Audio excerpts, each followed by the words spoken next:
Assalamualaikum warahmatullahi wabarakatuh.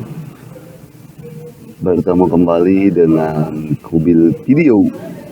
Hari ini kita akan membahas tentang tata cara pengisian SKP tahun 2022 bagi para pegawai negeri sipil, terutama bagi para penyuluh keluarga berencana di lingkup BKKBN. Baik, kita mulai. Terlebih dahulu kita akan masuk ke e-kinerja.bkn.go.id. Ini tampilan e-kinerja.bkn.go.id. Di sini silahkan login dengan user My SAPK. Jika teman-teman belum memiliki user My SAPK, teman-teman bisa menghubungi Biro SDM dari dinas atau kepegawaiannya masing-masing. Tetapi jika sudah memiliki akun My SAPK tetapi lupa akan passwordnya, teman-teman bisa masuk di My SAPK, kemudian lupa password, masukkan NIP teman-teman semuanya, kemudian masukkan email dari My SAPK tersebut, dari email yang sudah dikaitkan dengan My SAPK. Nantinya akan kemudian lanjutkan, nantinya akan ada reset password di email teman-teman semuanya. Oke, karena kita sudah bisa login di My SAPK dan sudah punya username-nya, maka kita akan coba masuk di e-kinerja.bkn.go.id untuk input dari SKP kita. Nah, kita klik login, kemudian akan muncul tampilan seperti ini. Kemudian kita masukkan username yang tadi berupa NIP. Kemudian kita masukkan passwordnya dari My SAPK tersebut. Kemudian kita sign in. Nah, ini sudah berada di dashboard e-kinerja, e-kinerja.bkn.go.id. Ini adalah dashboard dari e-kinerja.bkn.go.id yang akan kita inputkan SKP-nya, yaitu di sini. Terlebih dahulu kita masuk dulu ke profil. Kita cek UNUR-nya apakah sudah betul. Oke. Kalau misalnya ada kesalahan, kita bisa edit profil, kita betulkan di sini. Nah, karena ini UNUR-nya sudah betul, jabatannya sudah betul, kemudian golongan ruangnya sudah betul. Nah, kalau mau mengedit, teman-teman tinggal klik di sini. Nah, bisa dihapus, bisa ditambahkan. Kalau mau mengganti UNUR, tinggal klik di sini. Ya. Di sini tinggal cari UNUR mana yang sesuai. Karena ini sudah sesuai, kita klik OK. Kemudian kita akan mencoba menginputkan SKP-nya. Maka kita akan pilih SKP. Nah, di sini kita sudah ada di menu SKP. Untuk menambahkannya, kita cukup mengklik tambah SKP. Nah, di sini kita lihat UNUR-nya sudah betul, atasannya sudah betul, UNUR atasannya sudah betul. Nah, makanya di sini kita baca, cek terlebih dahulu data UNUR dan atasan sebelum membuat SKP. Jika terdapat kesalahan, bisa dilakukan perubahan pada menu profil. Ini sudah kita lakukan tadi, sudah sesuai, maka kita bisa membuat SKP-nya. Kalau misalnya UNUR-nya ini belum sesuai, maka kita tidak akan bisa membuat SKP-nya. Kemudian kita pilih periode awalnya. Untuk periode awal SKP itu adalah Januari. Kita pilih tanggal 1. Ini periode awalnya 1 Januari 2022. Kemudian periode akhirnya adalah di Desember, yaitu tanggal 31 Desember 2022. Kemudian untuk pendekatannya, kita akan pilih pendekatan kuantitatif. Nah, di sini kita sudah selesai untuk membuat SKP ya.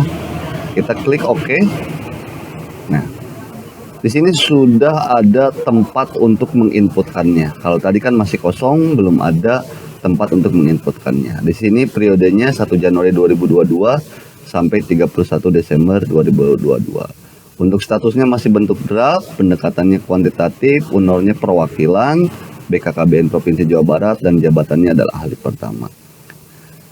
Bapak Ibu semuanya, untuk mengisi atau menginputkannya, menginputkan RHK kita di SKP ini, kita cukup mengklik detail SKP.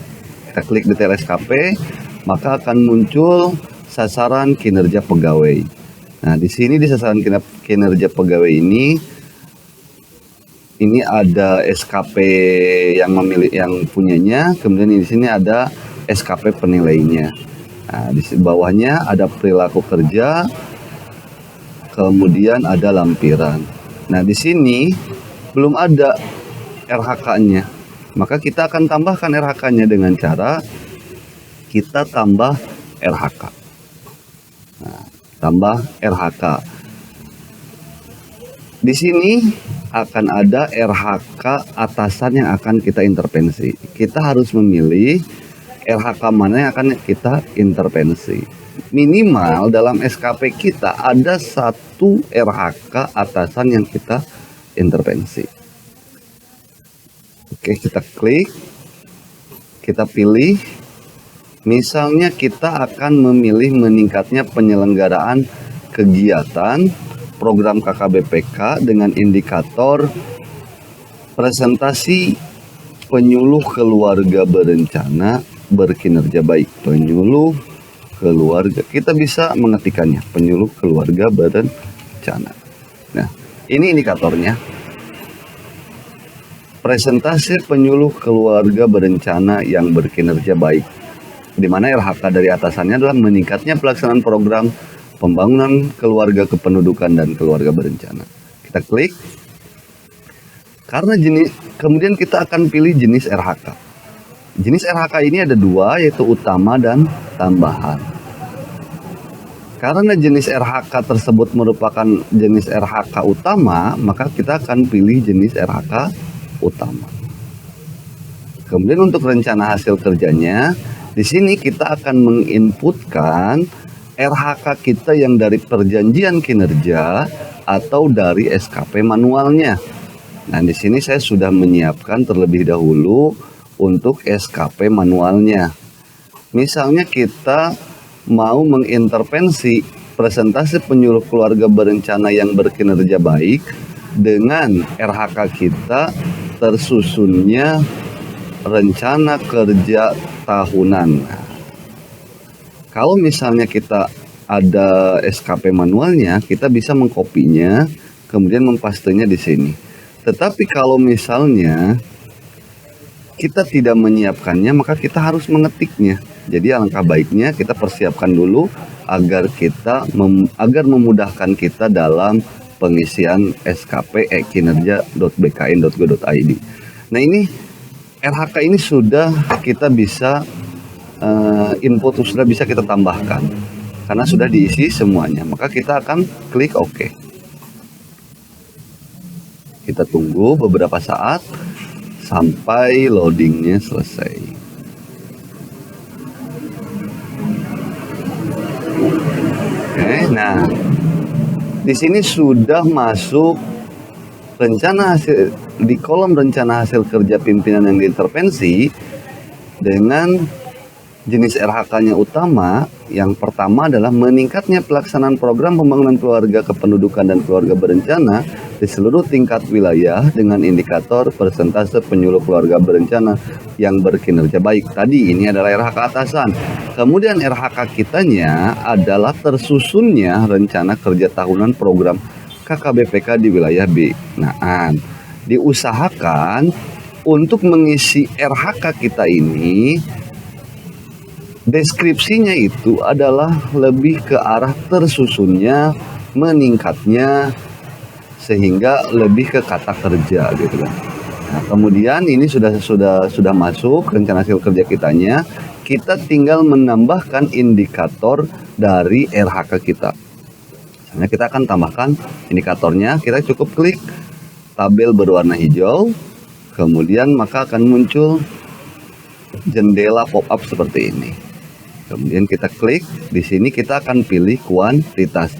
Di sini memang ada beberapa aspek, ada kualitas, kuantitas, waktu, dan biaya. Tapi kita akan pilih kuantitas, karena kuantitas lebih ke arah berapa jumlahnya, kalau kualitas berapa persen, kalau waktu berapa bulan. Kita akan pilih kuantitas. Nah, untuk kuantitas di sini indikatornya apa? Kita akan lihat lagi di perjanjian kinerja atau di SKP manual kita. Nah, di sini adalah untuk tersusunnya rencana kerja tahunan, maka indikatornya adalah dokumen rencana kerja tahunan. Kita copy, karena saya sudah ada SKP manualnya, kita copy kemudian kita pastekan.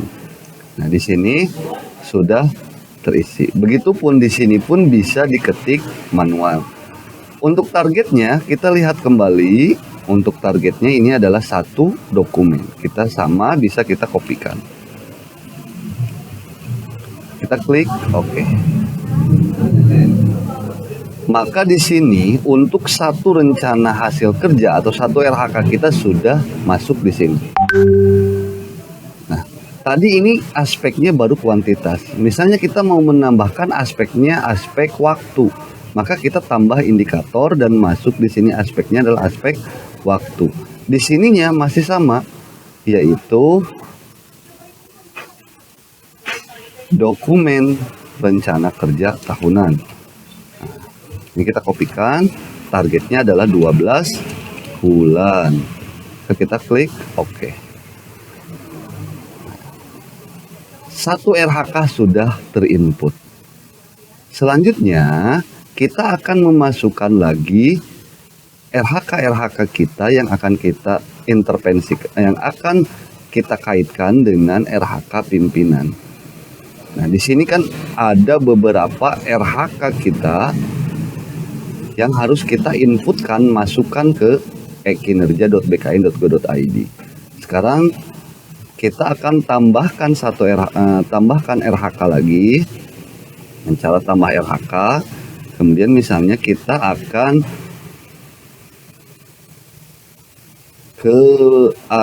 mengintervensi tentang stakeholder. Di sini ada meningkatnya pelaksanaan program pembangunan keluarga berencana kependudukan dan keluarga berencana. Nah, ini adalah RHK pimpinan atau atasan yang lain yang akan kita intervensi. Maka kita akan klik. Nah, di sini jenis RHK-nya masih RHK utama, kemudian rencana hasil kerjanya kita lihat lagi di sini yang advokasi.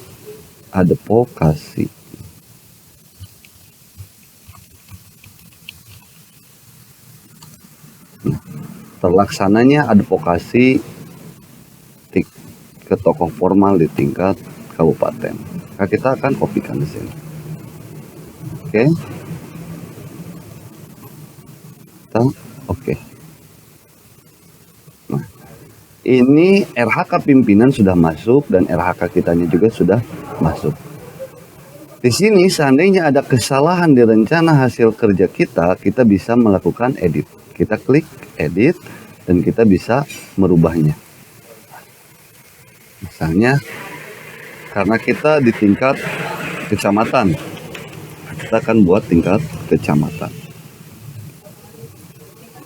Tetapi yang di atasnya harus disesuaikan kembali. Tadi stakeholder. Nah, sekarang sudah teredit menjadi tingkat kecamatan. Untuk menambahkan indikatornya sama seperti yang tadi, kita tambahkan indikator, kita tambahkan kuantitas, kemudian kita pilih laporan advokasi.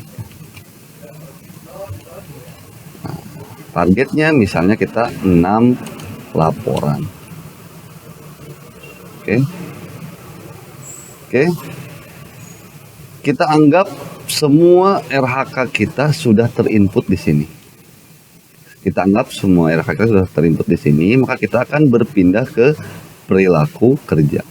Nah, untuk perilaku kerja ini akan diisi oleh pimpinan kita atau atasan kita yang akan menilai SKP kita. Jadi kita tidak perlu untuk merubah isi dari perilaku kerja. Cuman perilaku kerja ini untuk saat ini adalah berakhlak, yaitu berorientasi pelayanan, akuntabel, kompeten, harmonis, loyal, adaptif, dan kolaboratif. Oke. Lanjut saja, kita lanjut ke lampiran. Di mana di lampiran ini ada 3 poin. Yang pertama adalah dukungan sumber daya, yang kedua skema pertanggungjawaban, dan yang ketiga adalah konsekuensi. Kita isi satu persatu. Kita isi dukungan sumber daya. Dukungan sumber daya misalnya sarana dan prasarana. Oke.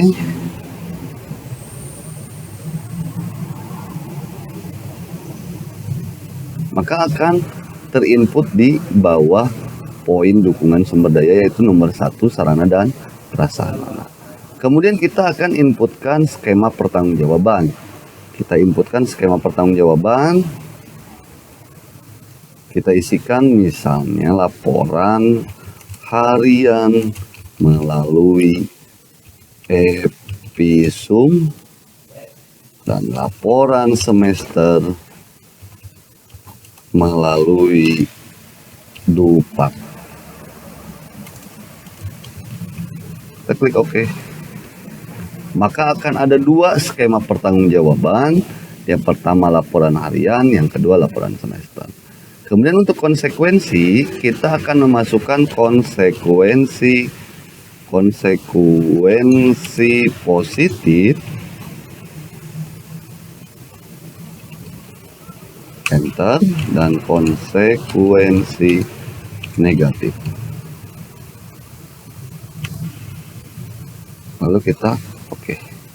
Nah, di sini kita sudah selesai membuat atau menginput SKP kita.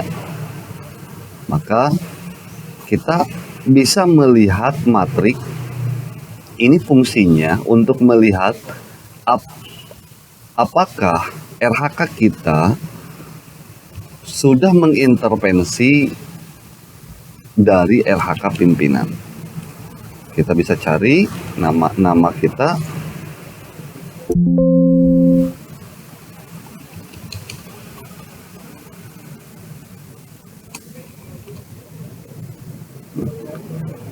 Di sini atas nama Desi Erisa, kemudian di sini sudah masuk tadi tersusunnya rencana kerja tahunan, kemudian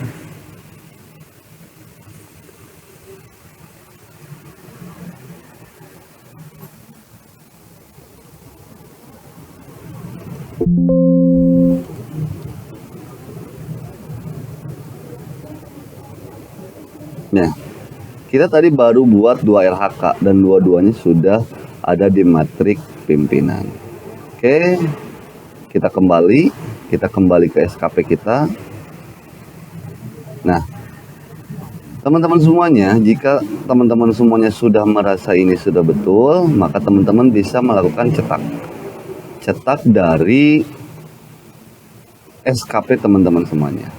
Nah, ini kita bisa atur, tapi kita biarkan saja dahulu. Kita klik OK. Nah, ini adalah hasil dari SKP teman-teman semuanya. Oke, kita balik lagi. Nah, jika dirasa sudah sesuai, maka kita bisa mengajukan SKP. Ya, kita bisa mengajukan SKP. Kita akan klik SKP-nya. Tetapi untuk yang ini, kita tidak akan dulu mengklik untuk yang atas nama Desi Erisa ini. Karena kalau misalnya kita ajukan SKP saat ini, sementara ini belum diselesaikan, maka status ini akan berubah. Dari draft akan berubah menjadi pengajuan. Sementara kalau statusnya sudah berubah menjadi pengajuan, maka ini tidak akan bisa diedit kembali. Otomatis cetak sama ajuan SKP-nya akan hilang. Maka sebaiknya kita pastikan dulu apakah SKP kita sudah sesuai dengan kinerja kita dan yang akan kita ajukan. Nah, begitu teman-teman semuanya, itu untuk penambahan RHK atau untuk input SKP di e-kinerja bkn.go.id. Jika ada pertanyaan, silahkan tinggalkan di komen, dan semoga video ini bisa membantu teman-teman dalam input SKP tahun 2022. Terima kasih. Wassalamualaikum warahmatullahi wabarakatuh.